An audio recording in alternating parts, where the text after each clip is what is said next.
Ven, Espíritu Santo, llena los corazones de tus fieles y enciende en ellos el fuego de tu amor. Envía tu Espíritu y serán creadas todas las cosas, y renovarás la faz de la tierra. Oremos. Oh Dios, que has instruido los corazones de tus fieles, con luz del Espíritu Santo, concédenos que sintamos rectamente con el mismo Espíritu y gocemos siempre de su divino consuelo. Por Jesucristo nuestro Señor. Amén. Número 1333 del Catecismo de la Iglesia Católica. La Eucaristía en la economía de la salvación. Los signos del pan y del vino. En el corazón de la celebración de la Eucaristía se encuentra el pan y el vino que, por las palabras de Cristo y por la invocación del Espíritu Santo, se convierten en el cuerpo y la sangre de Cristo. Fiel a la orden del Señor, la Iglesia continúa haciendo, en memoria de Él, hasta su retorno glorioso, lo que Él hizo la víspera de su pasión. Tomó pan, tomó el cáliz lleno de vino.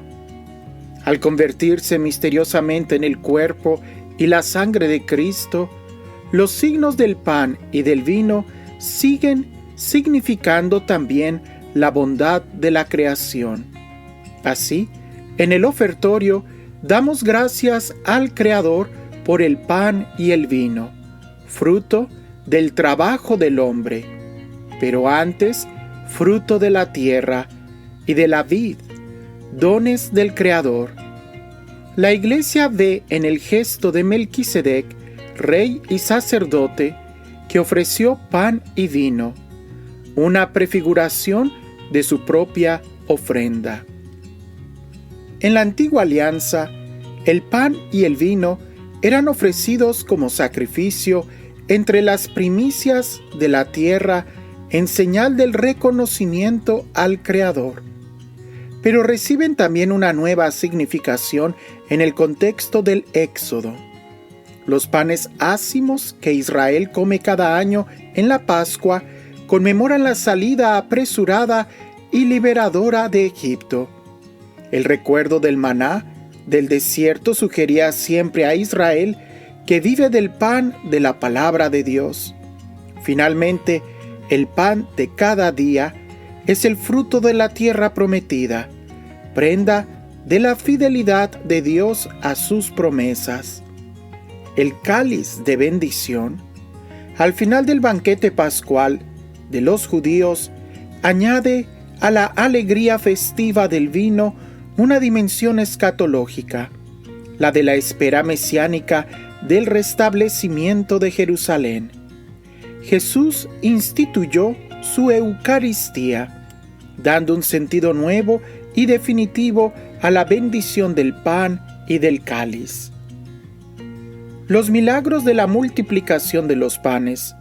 Cuando el Señor dijo la bendición, partió y lo distribuyó, los panes por medio de sus discípulos para alimentar la multitud, prefiguran la sobreabundancia de este único pan de su Eucaristía.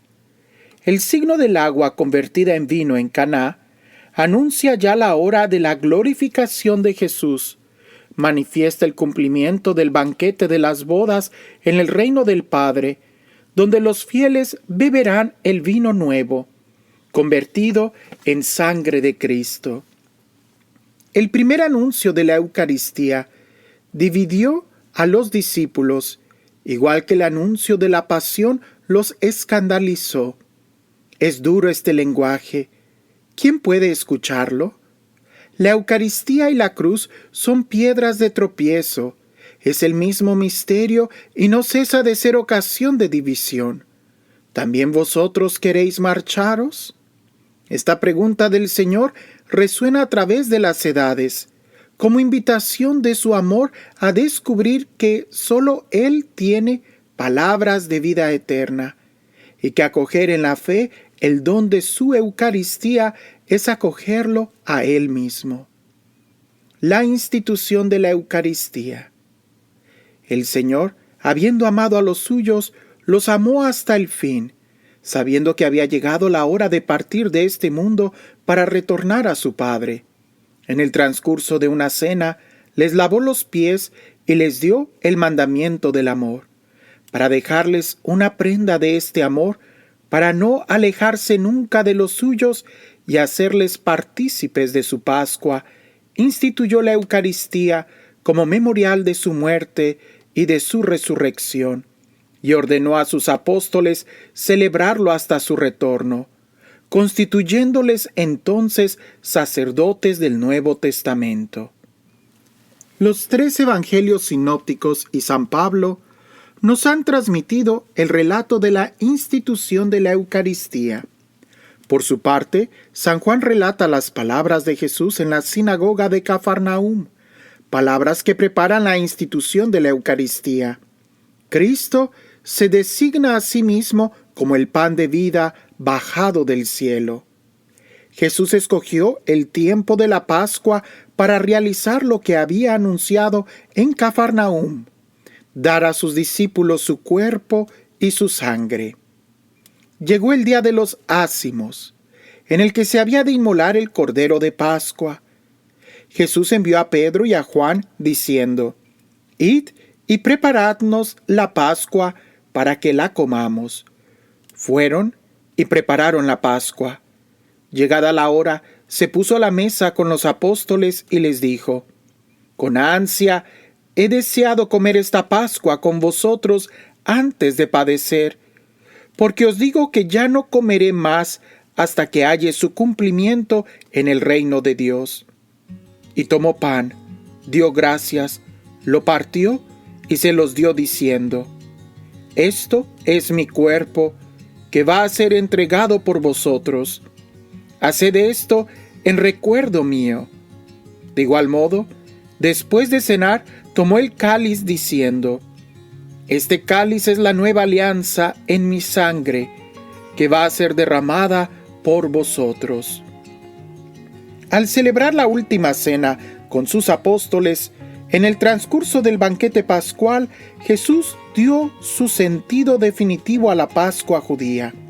En efecto, el paso de Jesús a su Padre por su muerte y resurrección, la Pascua nueva, es anticipada en la cena y celebrada en la Eucaristía, que da cumplimiento a la Pascua judía y anticipada a la Pascua final de la Iglesia en la gloria del reino. Haced esto en memoria mía. El mandamiento de Jesús de repetir sus gestos y sus palabras hasta que venga no exige solamente acordarse de Jesús y de lo que hizo.